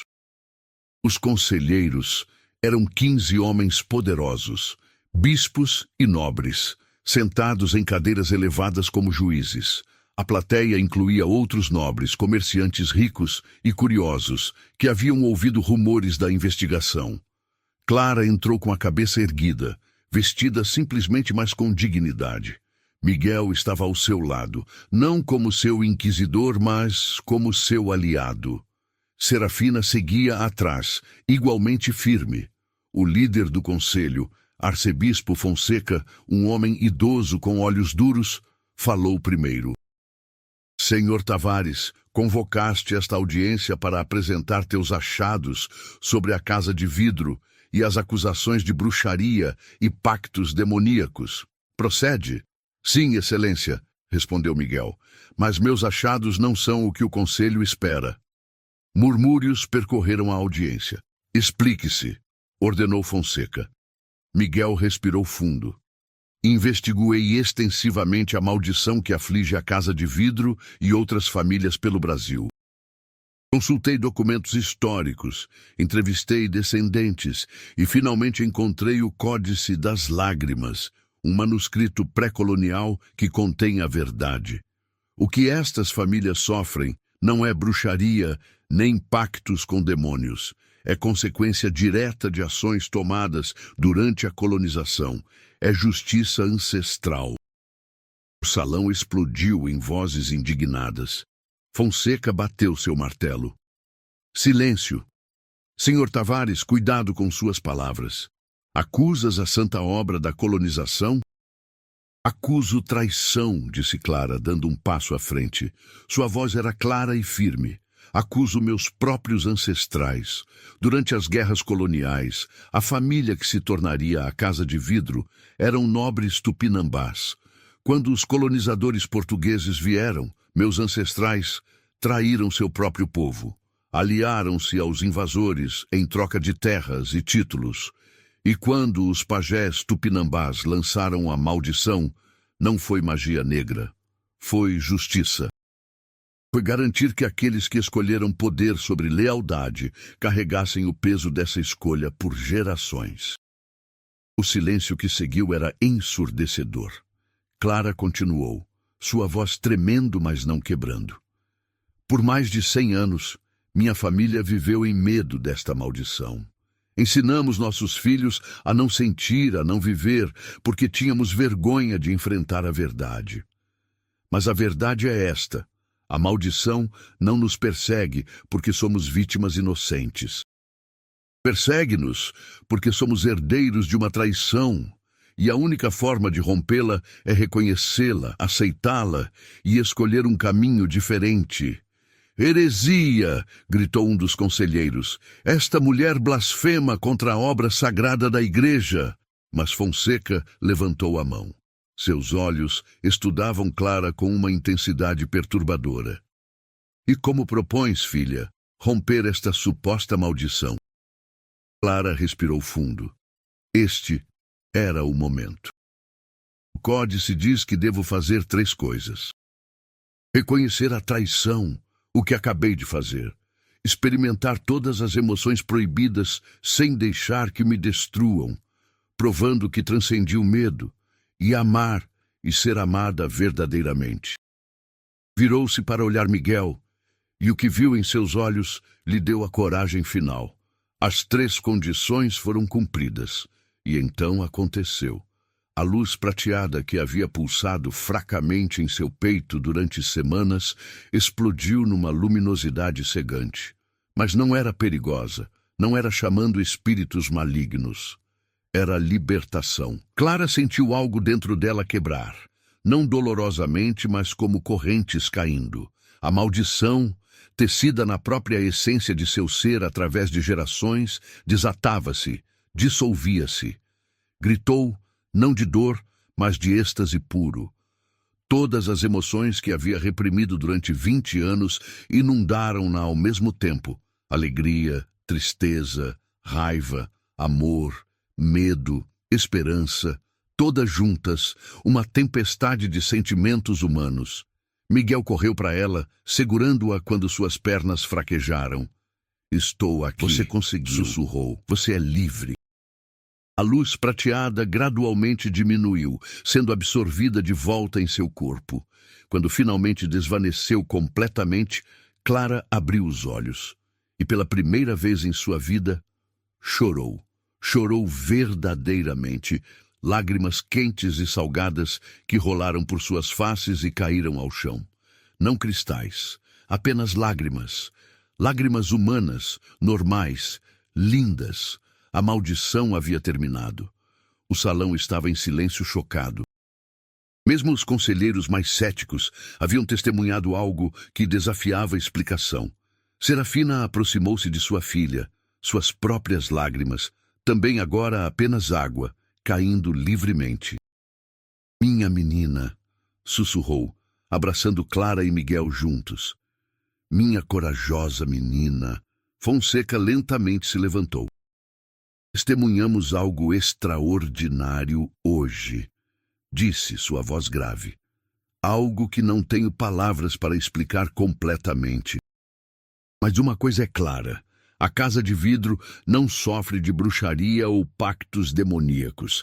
Sofria de uma maldição nascida de ações históricas, e essa maldição, ao que parece, foi rompida.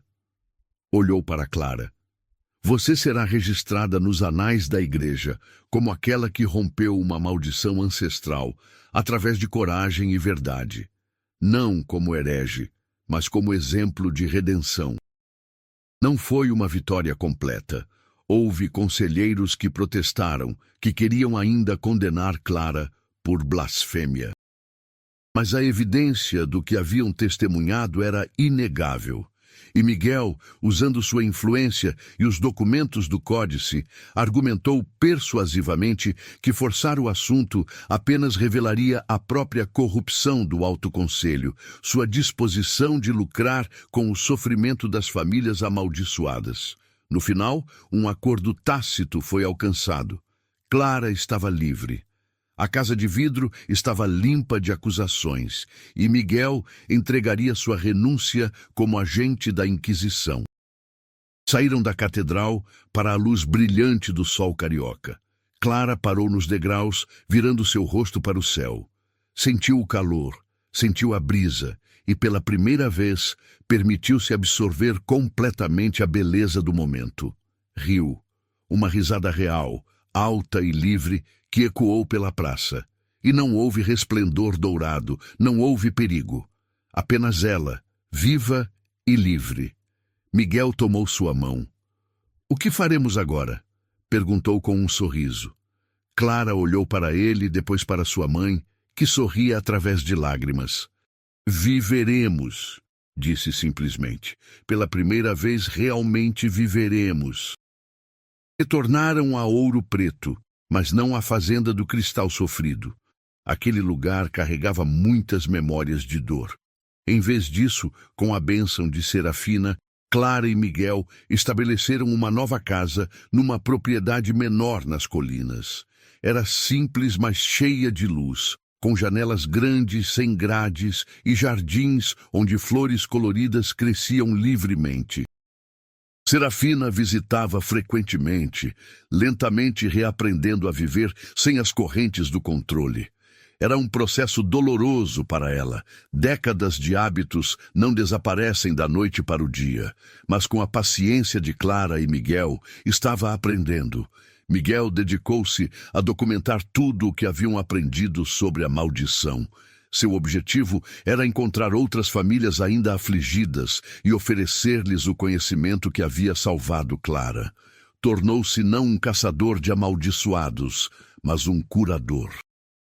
Clara o ajudava, usando sua própria experiência para guiar outros através do processo aterrorizante de aprender a sentir novamente.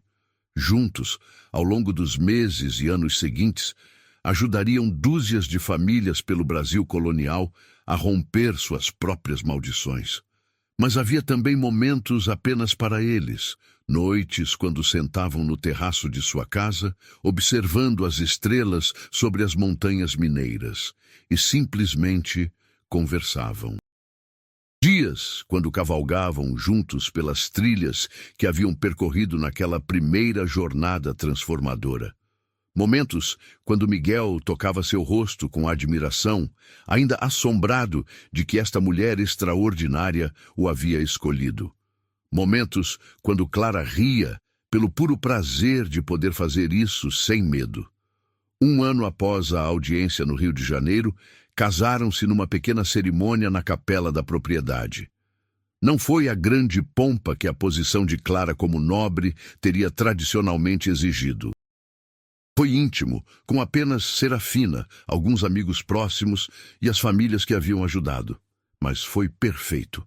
Durante a cerimônia, quando Clara riu de pura alegria, não houve resplendor dourado. Quando chorou de felicidade, não houve cristais. Apenas emoções humanas, normais, lindas. Sua primeira filha nasceu 2 anos depois, uma menina de olhos escuros como Miguel e cabelo negro como Clara. Nomearam-na Isabel, em honra à irmã que Miguel havia perdido. E quando a pequena Isabel chorou pela primeira vez, foram lágrimas normais. A maldição havia verdadeiramente terminado. Clara segurou sua filha, maravilhada pela vida que haviam criado. Esta criança cresceria sabendo amor sem condições, alegria sem medo, tristeza sem vergonha. Cresceria livre. Obrigada, sussurrou Clara. Não estava certa se falava com Miguel, com os espíritos de seus ancestrais que finalmente estavam em paz ou com a própria vida. Talvez com todos. Miguel beijou sua testa. Não, obrigado você. Por ser corajosa o suficiente para quebrar as correntes, por me mostrar que ainda havia luz, mesmo nas profundezas de minha escuridão, por escolher viver.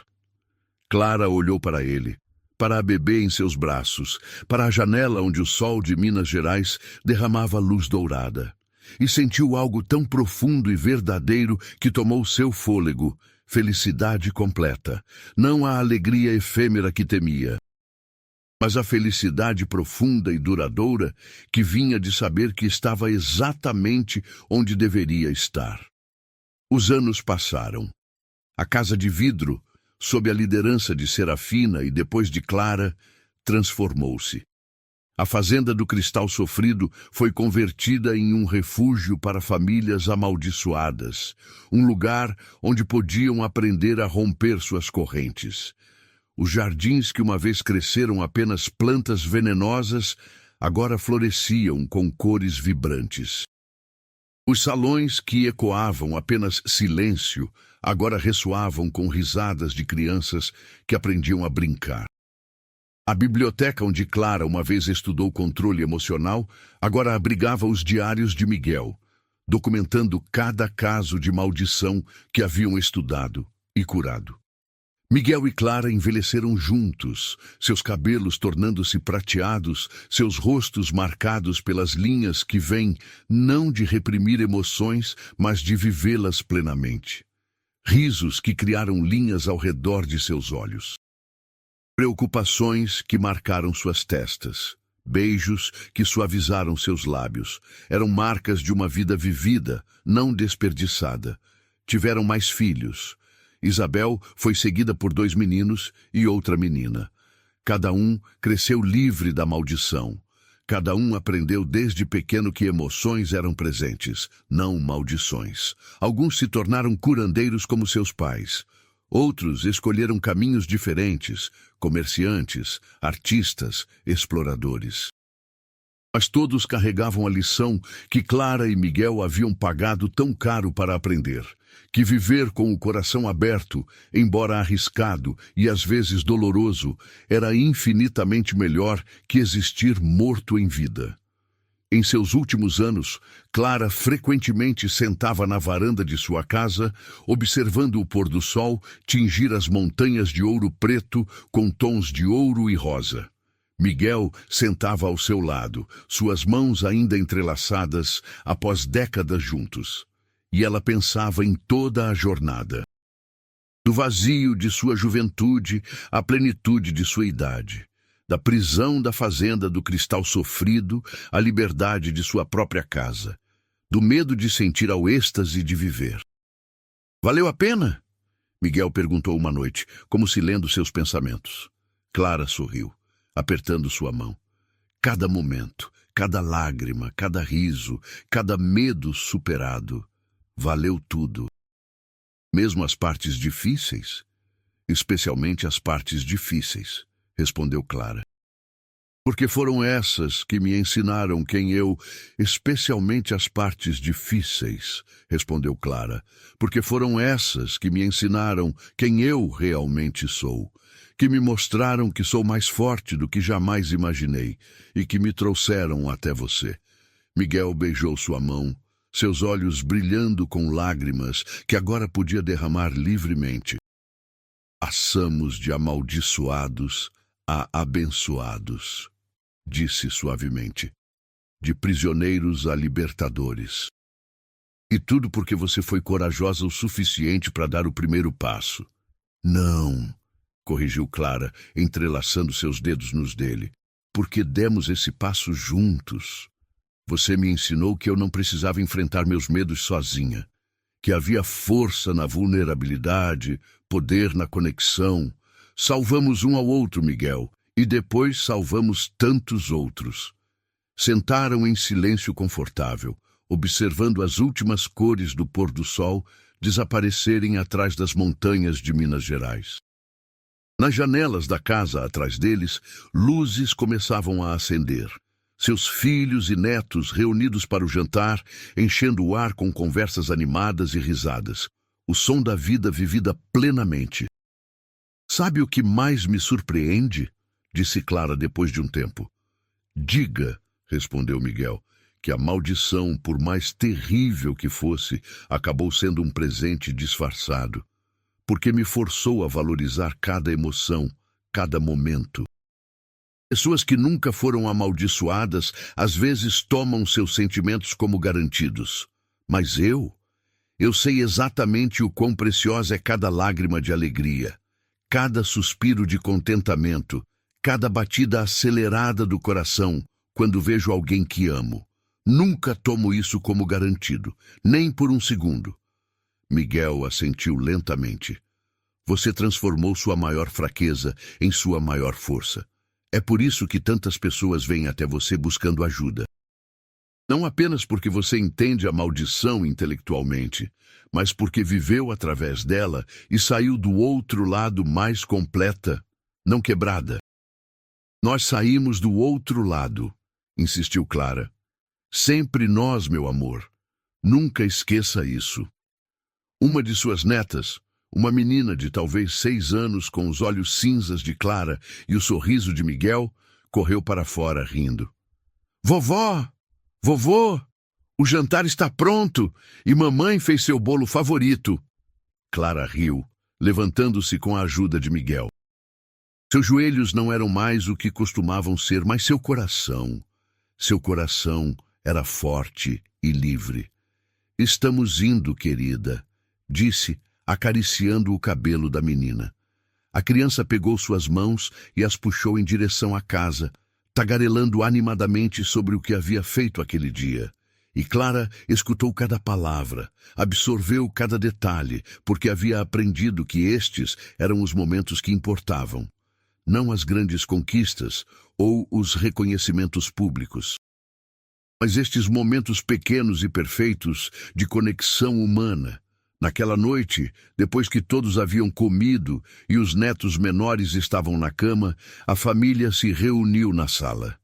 Isabel, agora uma mulher crescida e curadora por direito próprio, pediu que seus pais contassem novamente a história. Seus netos precisam ouvir, disse.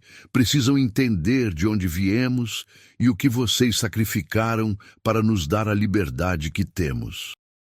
Clara olhou ao redor da sala para os rostos de seus filhos, netos e até alguns bisnetos recém-nascidos. Viu neles não apenas sua linhagem, mas seu legado.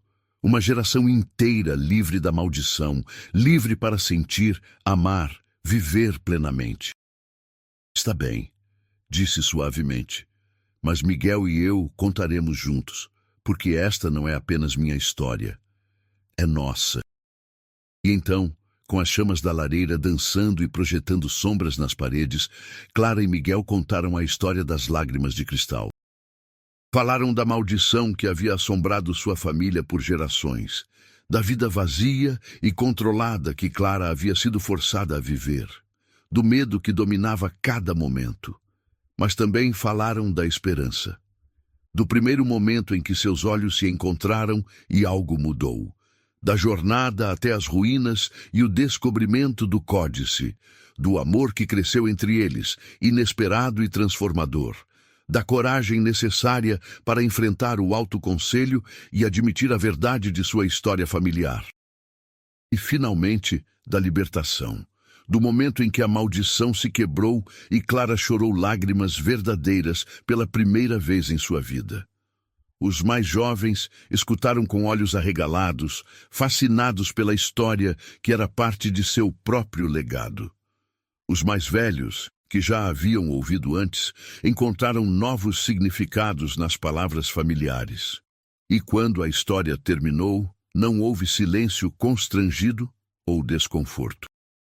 Ao contrário, houve conversas animadas, perguntas, discussões sobre o significado de coragem e amor e escolha. Vovó, perguntou um dos netos adolescentes, você já se arrependeu de arriscar tudo, de desafiar a tradição da família? Clara pensou cuidadosamente antes de responder. Houve momentos de medo, admitiu. Momentos em que não tinha certeza se sobreviveria, se conseguiríamos romper a maldição. Mas me arrepender? Nunca. Porque a alternativa era continuar vivendo em uma prisão de meu próprio medo. E isso não era realmente viver, era apenas existir. E existir não é suficiente quando você tem a oportunidade de realmente viver. Mas teve sorte, disse outro neto, este mais cínico. Teve o vovô para ajudá-la, teve o códice para guiá-la, e se não tivesse essas coisas? Miguel respondeu desta vez. Então ela teria encontrado outra forma, disse com certeza absoluta. Porque o que quebrou a maldição não foi apenas o conhecimento do códice ou minha ajuda, foi a determinação de sua avó de viver, realmente viver, não importa o custo. O códice nos deu um caminho, sim, mas Clara teria encontrado uma forma de qualquer maneira, porque algumas pessoas são simplesmente fortes demais para permanecerem quebradas. Clara sentiu lágrimas se formarem, lágrimas de gratidão e amor. Após tantos anos, Miguel ainda a via com aqueles olhos, ainda acreditava nela com tal ferocidade. O que seu avô não está dizendo, acrescentou Clara, é que ele também estava quebrado quando nos conhecemos, carregando o peso de sua irmã perdida, de todas as emoções que havia absorvido ao longo dos anos. Salvamos um ao outro. E essa é a lição real aqui. Você não precisa ser forte sozinho. Na verdade, as pessoas mais fortes são aquelas que reconhecem quando precisam de ajuda e têm a coragem de aceitá-la. A conversa continuou por horas, eventualmente se dissolvendo em histórias menores, piadas, risadas. Quando finalmente as últimas famílias partiram e a casa ficou quieta, Clara e Miguel subiram lentamente as escadas para seu quarto. Era um ritual que haviam feito milhares de vezes, mas Clara ainda encontrava conforto na familiaridade. Prepararam-se para dormir em silêncio companheiro, cada um conhecendo os movimentos do outro tão bem quanto os seus próprios. Quando finalmente se deitaram, Miguel puxou Clara para seus braços, seu lugar favorito no mundo inteiro. "Obrigado", sussurrou Miguel contra seu cabelo. "Por quê?", murmurou Clara, já meio adormecida. "Por me dar uma vida que vale a pena viver. Por me mostrar que mesmo os quebrados podem ser consertados. Por me amar quando eu mal sabia como me amar. Por tudo." Clara sorriu na escuridão. "Obrigada a você", disse, "por me ensinar a sentir, por ser paciente quando eu era difícil, por ver algo em mim que eu não podia ver em mim mesma, por escolher me amar todos os dias, não apenas no início, mas ainda agora, depois de todos estes anos." "Sempre", prometeu Miguel, "até meu último suspiro e além." "Sempre", ecoou Clara. E então, envoltos nos braços um do outro, dormiram. Não o sono vazio e cinza que Clara uma vez conheceu, mas um sono profundo e pacífico, embalado por sonhos de memórias compartilhadas e amor duradouro. Na manhã seguinte, Clara acordou com o sol entrando pela janela, projetando padrões dourados na parede. Miguel ainda dormia ao seu lado, sua respiração profunda e constante. Por um momento, Clara simplesmente observou, memorizando cada detalhe de seu rosto. As rugas ao redor de seus olhos, o cabelo prateado caindo sobre sua testa. A forma como seus lábios se curvavam ligeiramente, mesmo em sono. "Estou velho demais para ser observado tão intensamente de manhã cedo", murmurou Miguel, sem abrir os olhos, um sorriso brincando em seus lábios. Clara riu. "Nunca", disse. "Você é tão belo para mim hoje quanto era há 50 anos." Miguel abriu os olhos, aqueles olhos escuros que ainda faziam o coração de Clara saltar. "Mentirosa", disse carinhosamente. "Mas mentirosa adorável." "Não é mentira se eu acredito", replicou Clara. "E acredito com cada fibra do meu ser." Levantaram-se e começaram seu dia. As rotinas de uma vida compartilhada por décadas. Café juntos na varanda, revisando a correspondência de famílias buscando ajuda, planejando o trabalho do dia. Mas mesmo nas tarefas mais mundanas, havia uma qualidade de presença, de gratidão, porque ambos sabiam quão facilmente isso poderia não ter existido. Quão próximos haviam estado de nunca se conhecerem, nunca se apaixonarem, nunca construírem esta vida extraordinária. Conforme os anos passaram e Clara e Miguel se tornaram ainda mais velhos, suas forças começaram a diminuir. Mas seu amor, se possível, apenas cresceu. Tornaram-se ainda mais sintonizados um com o outro, capazes de comunicar volumes com apenas um olhar. Quando Miguel adoeceu, Clara cuidou dele com a mesma ferocidade com que uma vez enfrentou a maldição. E quando Clara teve seu próprio susto de saúde, Miguel esteve ao seu lado, recusando-se a deixá-la enfrentar sozinha. "Prometemos sempre", lembrou a ela quando ela tentou mandá-lo descansar. "E sempre significa através de tudo, saúde e doença, força e fraqueza, até o fim." "Até o fim", concordou Clara, apertando sua mão. E quando esse fim finalmente chegou, como inevitavelmente chega para todos, chegou pacificamente. Miguel partiu primeiro, em uma tarde tranquila de primavera, rodeado por sua família. Suas últimas palavras foram para Clara. Obrigado por uma vida linda. Te vejo do outro lado, meu amor. Clara segurou sua mão enquanto ele respirava pela última vez, lágrimas rolando livremente por suas faces. Lágrimas humanas, normais, preciosas. Até logo, sussurrou. Não por muito tempo. Clara viveu mais 6 meses após a partida de Miguel. Foram meses de luto, sim, mas também de reflexão e gratidão. Ela reuniu seus filhos e netos, distribuindo não apenas sua herança material, mas as lições que havia aprendido. Vivam plenamente, disse a eles. Sintam tudo, o bom e o ruim, porque sentir é o que nos torna humanos. Amem ferozmente, sejam corajosos e lembrem, vocês são mais fortes do que pensam, mais resilientes do que imaginam e mais amados do que jamais saberão. Em uma noite tranquila de outono, Clara sentou-se em sua varanda favorita, observando as estrelas sobre as montanhas de Minas Gerais. Sentiu uma paz profunda se estabelecer sobre ela, uma certeza de que sua jornada estava completa. Havia vivido. Verdadeiramente, plenamente, gloriosamente vivido. Havia amado e sido amada. Havia quebrado correntes que prenderam gerações. Havia deixado o mundo melhor do que o encontrou. Estou pronta, sussurrou para a noite. E como se o universo a tivesse ouvido, sentiu uma presença familiar ao seu lado. Quando virou a cabeça, viu Miguel, jovem e forte novamente, sorrindo para ela com aquele sorriso que sempre fazia seu coração saltar. Estendeu a mão para ela. Pronta para a próxima aventura? Perguntou com um brilho nos olhos. Clara pegou sua mão, sentindo sua própria dor e cansaço se dissolverem. Olhou para baixo e viu seu corpo idoso ainda sentado na cadeira, em paz. Mas ela, sua essência, seu espírito estava aqui, com Miguel, jovem e livre novamente. Sempre, respondeu, entrelaçando seus dedos nos dele. Com você, sempre.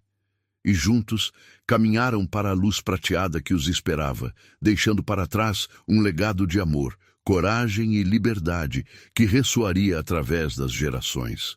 A história das lágrimas de cristal havia terminado. Mas a história que Clara e Miguel começaram, de escolher viver apesar do medo, de amar apesar do risco, de ser corajoso apesar da incerteza, essa história continuaria. Viveria em seus filhos, netos, bisnetos e além. Viveria em cada família que eles haviam ajudado a libertar. Viveria em cada pessoa que ouviria sua história e encontraria a coragem para enfrentar suas próprias maldições, sejam elas literais ou metafóricas.